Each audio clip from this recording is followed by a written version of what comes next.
Welcome into the PFF offices, here with Zach Robinson and George Chahrouri. Going to discuss a little Jared Goff and the Los Angeles Rams.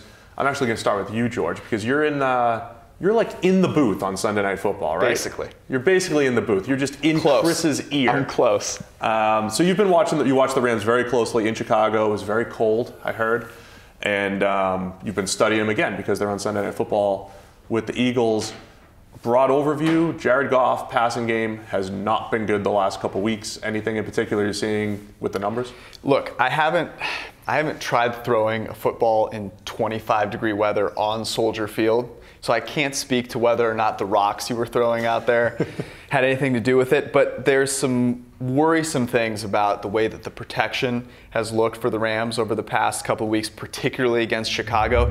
He was under pressure over 50% of his dropbacks, and they only blitzed 18% of the time. That is a recipe for disaster. Quarterbacks that fall into those two categories are 4-12 over the past 4 seasons. So basically, if that happens, you are one of the worst teams in the NFL, basically regardless of what quarterback you have. And Jared Goff is a guy who has one of the higher differences between when he's under pressure and when he's clean. There's only 2 guys that have a bigger difference in terms of passer rating from clean to pressure. And I think we saw the kind of nasty side of that with Goff on the road against a defense that can make plays on the ball with the Bears.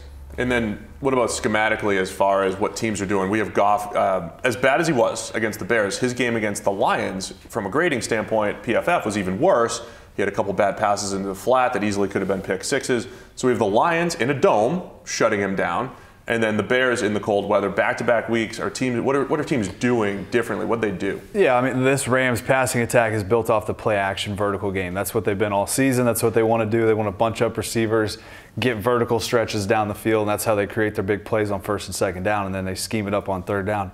Teams are playing they love to see single high. When teams play single high, that's all their great play actions are versus single high, and that's around the league, that's what you get. If you get a single high look, there's a ton of creases in those zones to get after those spots in the zones deep down the field. So a lot more too high coverage. We saw the Denver Broncos kind of get the blueprint going. They said, Todd Gurley, go ahead and run the football. We'll stay back. They stayed in that game, almost pulled it out at the end, but they got to a too high coverage on first and second down predominantly. We saw the Lions do the same thing, and then we saw the Bears. That's what they want to do anyway. They play a lot of cover 4, a lot of cover 6. So the too high coverages on early downs, trying to get an eighth guy in the box, forget it. Defend the pass on first and second down, stop those chunk plays off play action. The difference in play action numbers is just incredible. Goff was leading the league in play action passing yards through 12 weeks, top 7 in passer rating, top 4 in yards per attempt, and over the last 2 weeks, a 46 passer rating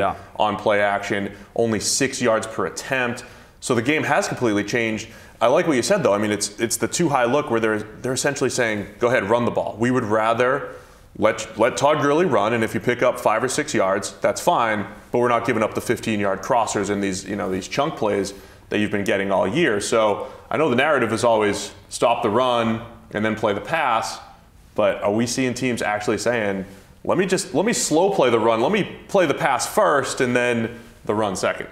I think the common thought of you have to establish the run has already been established in the mind of defenses for years. So you walk into a game, they're already worried about the run from the first play, and that's why you don't actually have to set up play action. It's already set up. And what Zach's talking about is this change of ideology, the idea that we actually need to stop the pass. And so we're going to play the pass first, and that is a big issue for a team like the Rams where their play action and their protection is central to what Jared Goff does. And when a team doesn't care about the run, when it's not established in their mind, then all of a sudden that protection goes away and Jared Goff is sort of thrown out there on an island and it's not going to work so well. But I do think they need to do a little more of the thing that they've been doing previously, which is some jet sweeps, some more of that jet motion, screens to Todd Gurley, getting him out in space. They ran 1 screen against the Bears. They didn't have a single jet sweep handoff. 5 the last 2 weeks, 17 yards off of screens, which they're